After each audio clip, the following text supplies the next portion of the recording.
बिस्मिल्लाहिर्रहमानिर्रहीम अस्सलाम वालेकुम। वेलकम टू SW असलन और नोली यूट्यूब चैनल। सो कैसे आप सब, मुझे उम्मीद है कि आप सब खैरियत से होंगे। आज का हमारा टॉपिक है variation in oxidation number in oxides and chlorides. हमने ऑक्साइड और क्लोराइड्स की बात करनी है और उनके साथ जो जुड़े हुए एलिमेंट्स है। ऑक्साइड्स में एक ऑक्सीजन होता है और दूसरा एलिमेंट कोई और होता है। इसी तरह क्लोराइड्स में एक क्लोरीन होता है, दूसरा एलिमेंट कोई भी हो सकता है। और जो दूसरे एलिमेंट्स जुड़े हुए हैं उनकी वेरिएशन ऑक्सीडेशन स्टेट की बात करनी है। अब ऑक्सीडेशन स्टेट है क्या या ऑक्सीडेशन नंबर है क्या? ऑक्सीडेशन नंबर को हम ऑक्सीडेशन स्टेट भी कह सकते हैं, ठीक है जी। Oxidation number is also referred as oxidation state. अगर मैं ऑक्सीडेशन स्टेट की बात करूं या मैं ऑक्सीडेशन नंबर की बात करूं तो मैं एक ही चीज की बात कर रही हूं। अब ऑक्सीडेशन नंबर है क्या? It define as charge. Oxidation number of an atom is define as charge which appear on the ions. किसी भी एटम का चार्ज होता है जो कि आयंस के ऊपर नजर आता है हमें। जैसे हम सोडियम की बात कर लेते हैं। सोडियम कौन से ग्रुप से है? पहले ग्रुप से। तो इस पे ज्यादातर चार्ज होता है +1। जो ग्रुप होता है ना वही इसका चार्ज रिप्रेजेंट करता है। ये periodic arrangement and electronic configuration में पढ़ा था। जो ग्रुप होता है ना वो हमें बताता है कितने इलेक्ट्रॉन है वैलेंस शेल में। जैसे हमने बताया था सोडियम पहले ग्रुप से है तो उसके वैलेंस शेल में सिर्फ एक इलेक्ट्रॉन है, वो भी S में है, ठीक है। उसके वैलेंस शेल में सिर्फ एक इलेक्ट्रॉन है।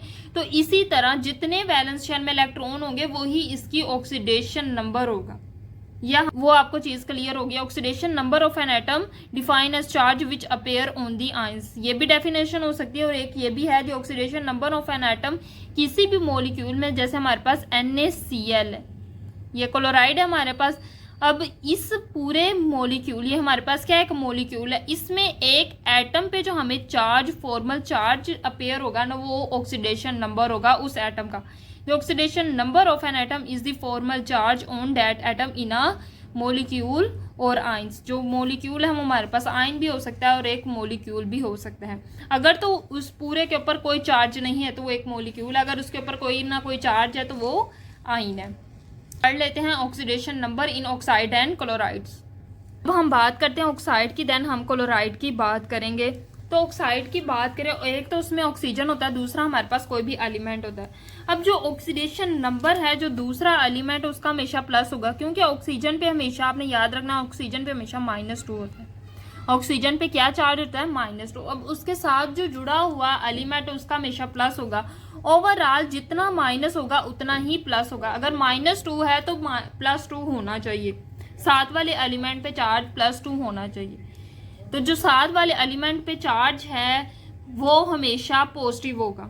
यानी ऑक्सीजन का नेगेटिव है तो साथ वाले एलिमेंट का ऑब्वियसली पॉजिटिव होगा। और पॉजिटिव उतना होगा जितने वो चार्ज बॉन्डिंग के लिए, जितने वो इलेक्ट्रॉन बॉन्डिंग के लिए यूज करेगा, उतना चार्ज होगा, उतना ऑक्सीडेशन नंबर होगा जितने वो इलेक्ट्रॉन बॉन्डिंग के लिए यूज करेगा। मैंने कहा कि ऑक्साइड और क्लोराइड में जो इलेक्ट्रॉन का नंबर है वही क्या है, उसका चार्ज है, वही उसकी ऑक्सीडेशन नंबर है। अब हमें पता है कि ये ऑक्सीजन की बात करें उसके ऊपर -2 होता है। क्लोराइड की बात करें, NaCl की बात कर लें तो NaCl में क्लोरीन के ऊपर हमेशा नेगेटिव होता है। ऑक्साइड और क्लोरीन, ऑक्सीजन और क्लोरीन पे हमेशा नेगेटिव चार्ज होगा, क्योंकि उनकी इलेक्ट्रोनेगेटिविटी ज्यादा होती है। ज्यादा होने की वजह से उन पे नेगेटिव चार्ज होता है, वो इलेक्ट्रॉन को एक्सेप्ट करते हैं। इतनी चीज क्लियर होगी कि ऑक्सीजन और क्लोरीन के ऊपर नेगेटिव चार्ज होगा और उनके साथ जो जुड़े हुए एलिमेंट है उनके ऊपर पॉजिटिव चार्ज होगा। आपने याद रखना है जो एलिमेंट जोन से ग्रुप से बिलोंग करेगा वही उसका ऑक्सीडेशन नंबर होगा। ऑक्साइड्स की बात कर लेते तो जो ग्रुप में ऑक्साइड्स दिए हुए हैं उन्हीं को देखते हैं। तो ग्रुप में जो ऑक्साइड दिया, आपने याद रखना, ऑक्सीजन के ऊपर अपेरेंट चार्ज होता है -2, एक ऑक्सीजन पे -2 होता है। अब यहाँ ऑक्सीजन के साथ जुड़ा हुआ एलिमेंट जिस ग्रुप से बिलोंग करेगा वो ही उसका ऑक्सीडेशन नंबर होगा, क्योंकि वो उतने ही इलेक्ट्रॉन यूज करता है बॉन्डिंग के लिए। जैसे सोडियम है, सोडियम कौन से ग्रुप से है? हमें पता है सोडियम फर्स्ट ग्रुप से है। तो इसका मतलब सोडियम के ऊपर होगा +1 चार्ज, लेकिन ऑक्सीजन के ऊपर क्या है? -2। तो इधर हमारे पास 2 सोडियम है, Na2O। तो 2 सोडियम होने की वजह से 1 को 2 से मल्टीप्लाई करेंगे, 2 1s 2, तो टोटल चार्ज क्या होगा? +2। एक सोडियम ने हमें दिया +1, 2 सोडियम है तो +2। अब ये -2 और +2 दोनों का क्या है? प्लस और माइनस बिल्कुल बराबर है। अगर चार्ज पॉजिटिव में +2 है तो नेगेटिव में भी कितना है -2। ओवरऑल चार्ज 0 होना चाहिए। किसी भी कंपाउंड या एलिमेंट पे अगर हमें कोई चार्ज नहीं नजर आ रहा तो इसका मतलब ओवरऑल चार्ज 0 है, ओवरऑल ऑक्सीडेशन नंबर क्या है 0 है। तो इसमें सोडियम का क्या हो गया +1। अब हम इसमें बात कर लेते हैं मैग्नीशियम और ऑक्सीजन। ऑक्सीजन क्या तो है -2, मैग्नीशियम कौन से ग्रुप से है दूसरे ग्रुप से, तो इसका है +2। तो दोनों का ओवरऑल चार्ज देखे प्लस और माइनस बराबर है तो ओवरऑल चार्ज क्या है 0। लेकिन मैग्नीशियम के ऊपर हमें क्या चार्ज नजर आया +2। अब हम एल्यूमिनियम ऑक्साइड की बात करते हैं। एक ऑक्सीजन पे -2 लेकिन 3 ऑक्सीजन है, एक पे क्या है -2 तो 3 पे कितना होगा 2 3 6 तो -6, 3 पे क्या होगा -6। अब एल्यूमिनियम कौन से पीरियड से बिलोंग करता है, अब एल्यूमिनियम कौन से ग्रुप से बिलोंग करता है 13 ग्रुप से। अब एल्यूमिनियम कौन से ग्रुप से बिलोंग करता है 13 ग्रुप से। 13 ग्रुप का मतलब ये कि इसके वैलेंस शेल में 3 इलेक्ट्रॉन है, 3 इलेक्ट्रॉन होने की वजह से ये +3 ऑक्सीडेशन नंबर शो करेगा। एक एल्यूमिनियम पे +3, 2 एल्यूमिनियम पे क्या होगा +6, 3 2 6, तो +6 और -6 ओवरऑल चार्ज क्या है 0। अब हमारे पास आते हैं सिलिकॉन की तरफ। सिलिकॉन कौन से ग्रुप से है, सिलिकॉन 4th ग्रुप से है तो इसका मतलब इस पे होगा +4 चार्ज। अब एक ऑक्सीजन पे कितना है -2 तो इधर कितने ऑक्सीजन है 2 ऑक्सीजन, 2 2 4 तो -2 चार्ज, -4 चार्ज। एक ऑक्सीजन पे -2 लेकिन यहाँ कितने ऑक्सीजन है 2 ऑक्सीजन है, 2 2 4 तो -4 चार्ज हो जाएगा माइनस वाला। अब सिलिकॉन के ऊपर हमें पता है +4 तो प्लस वाला भी उतना माइनस वाला भी उतना, ओवरऑल चार्ज क्या हो गया 0 हो गया। अब इसमें हम फास्फोरस की बात कर लेते। एक ऑक्सीजन पे -2, 10 ऑक्सीजन है तो कितना होगा -20। अब माइनस वाला -20, फास्फोरस का कितना होगा, फास्फोरस हमारे पास कौन से पीरियड से बिलोंग करता है। अब आपने ये नहीं सोचना कि कौन से ग्रुप से या पीरियड से बिलोंग करता है। अब देखो सल्फर की अलग अलग, सल्फर और फास्फोरस दो ऐसे एलिमेंट्स हैं ये वेरिएबल ऑक्सीडेशन स्टेट शो करते हैं, यानी कभी ये क्या ऑक्सीडेशन स्टेट शो करते हैं कभी ये क्या ऑक्सीडेशन स्टेट शो करते हैं, क्योंकि इनके जो d ऑर्बिटल्स होते हैं ये हम आगे बात करेंगे। मैं इसके बाद आपको समझाऊंगी कि ये अलग अलग ऑक्सीडेशन स्टेट क्यों शो करते हैं। अब देखो नेगेटिव तो हमारे पास -20 तो पॉजिटिव भी हमारे पास कितना होना चाहिए 20, नेगेटिव 20 है तो पॉजिटिव 20 होना चाहिए।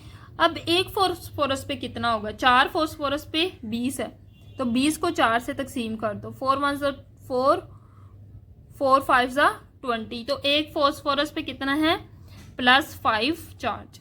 इसी तरह इसमें देखो एक ऑक्सीजन पे कितना चार्ज होता है -2 तो 6 ऑक्सीजन पे कितना होगा 6 2 12 तो -12, इधर टोटल कितना होगा +12। अब 4 फास्फोरस है, एक फास्फोरस पे कितना होगा 12 को 4 से डिवाइड कर दो, 4 एकम 4 4 3 12 तो एक फास्फोरस पे कितना चार्ज है +3। अब हम आते हैं सल्फर की तरफ।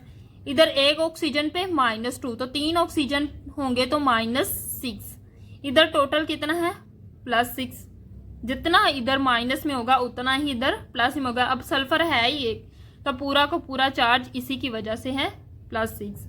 अब इधर बात करें एक ऑक्सीजन पे कितना है -2 तो दोनों ऑक्सीजन पे कितना होगा -4 तो प्लस कितना होना चाहिए +4, इसका मतलब एक ही सल्फर है और उसकी ऑक्सीडेशन नंबर कितना है +4। तो ये हमने कैलकुलेट कर लिया ऑक्सीडेशन नंबर। आप इसी तरह किसी भी एलिमेंट का ऑक्सीडेशन नंबर कैलकुलेट कर सकते हैं। अब हम आते हैं क्लोराइड की तरफ। क्लोराइड में जो क्लोरीन के साथ दूसरे जुड़े हुए एलिमेंट हैं उनकी ऑक्सीडेशन नंबर फाइंड आउट करते हैं। अब एक क्लोरीन के ऊपर आपने याद रखना है -1 होता है, एक क्लोरीन के ऊपर -1 चार्ज होता है। अब देखो टोटल ओवरऑल चार्ज क्या होना चाहिए 0 होना चाहिए। इधर -1 है तो इधर कितना होगा +1, यानी सोडियम के ऊपर क्या चार्ज है +1, सोडियम के ऊपर कितना चार्ज है +1, ये इसका है ठीक है। सोडियम के ऊपर आ गया +1 क्योंकि सोडियम पहले ग्रुप से है और इसका ऑक्सीडेशन नंबर भी होगा +1। अब मैग्नीशियम की बात करें तो मैग्नीशियम जो है वो कौन से ग्रुप से है दूसरे ग्रुप से। एक क्लोरीन के ऊपर -1, इधर कितने क्लोरीन है 2 क्लोरीन तो -2। मैग्नीशियम का कितना होता है +2, देखो +2 और -2 ओवरऑल चार्ज क्या है 0। सो मैग्नीशियम के ऊपर क्या चार्ज है, +2, क्योंकि ये दूसरे ग्रुप से बिलोंग करता है। अब एल्यूमिनियम 13 ग्रुप से बिलोंग करता है, इसका मतलब इसके ऊपर +3 चार्ज होना चाहिए। अब एक क्लोरीन के ऊपर कितना है, -1, तो 3 क्लोरीन के ऊपर -3। एल्यूमिनियम कौन से ग्रुप से बिलोंग करता है, 13 ग्रुप से, तो इसके ऊपर +3 चार्ज होगा।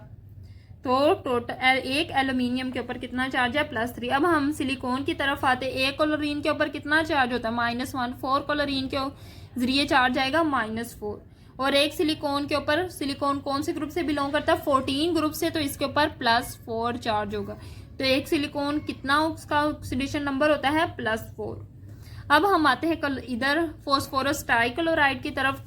अब एक क्लोरीन के ऊपर +1, तो 3 क्लोरीन के ऊपर, एक क्लोरीन के ऊपर -1, तो 3 क्लोरीन के ऊपर -3। तो फॉस्फोरस के ऊपर ऑटोमेटिकली कितना आएगा, +3। अब देखो ओवरऑल चार्ज क्या है, 0, और फॉस्फोरस के ऊपर ऑक्सीडेशन नंबर है +3। इसी तरह PCl5 है, इसके ऊपर क्या चार्ज है, फॉस्फोरस के ऊपर, एक क्लोरीन के ऊपर कितना है, -1, 5 क्लोरीन है तो -5, तो इसका मतलब फॉस्फोरस कितना इधर ऑक्सीडेशन नंबर दे रहा है, +5। उसके ऊपर अपेरेंट चार्ज है +5, तो इसकी ऑक्सीडेशन नंबर क्या है, +5।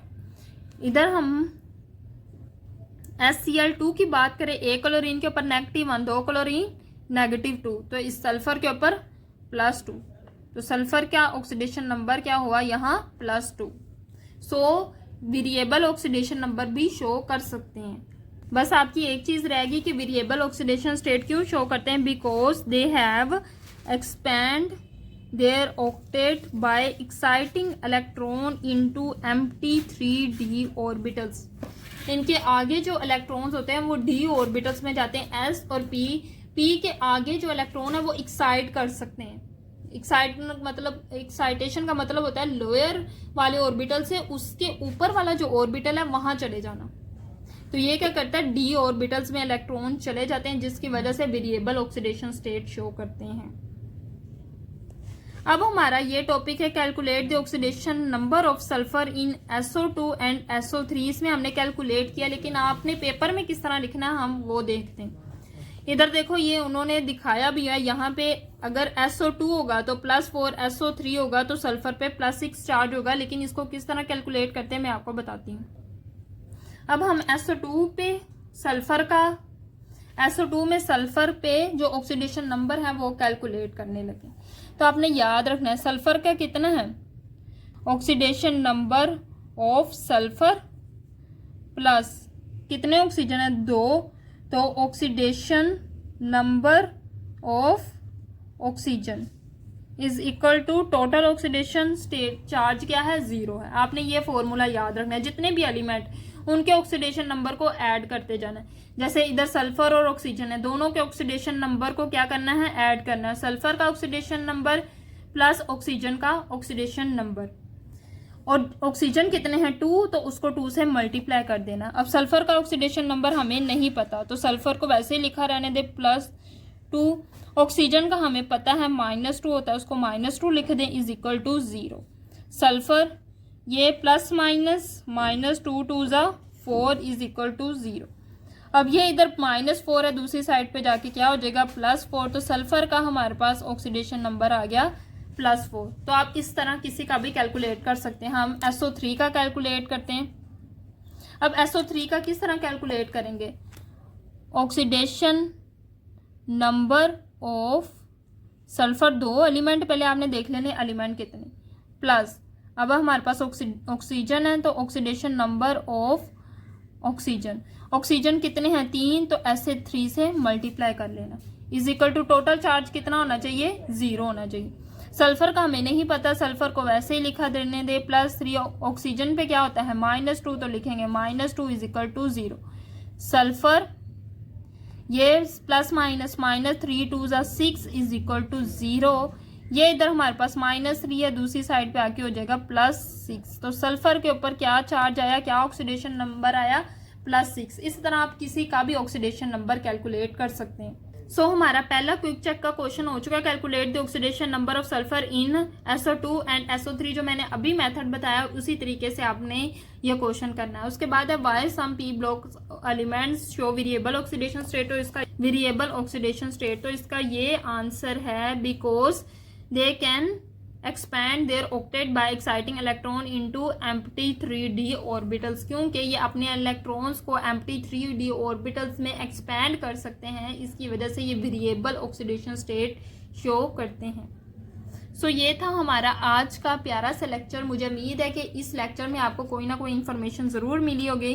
तो वीडियो अच्छी लगी तो वीडियो को लाइक करें और मज़ीद इसी तरह की वीडियोस के लिए मेरे चैनल को सब्सक्राइब करें। दुआ में ज़रूर याद रखिएगा। अल्लाह हाफिज़।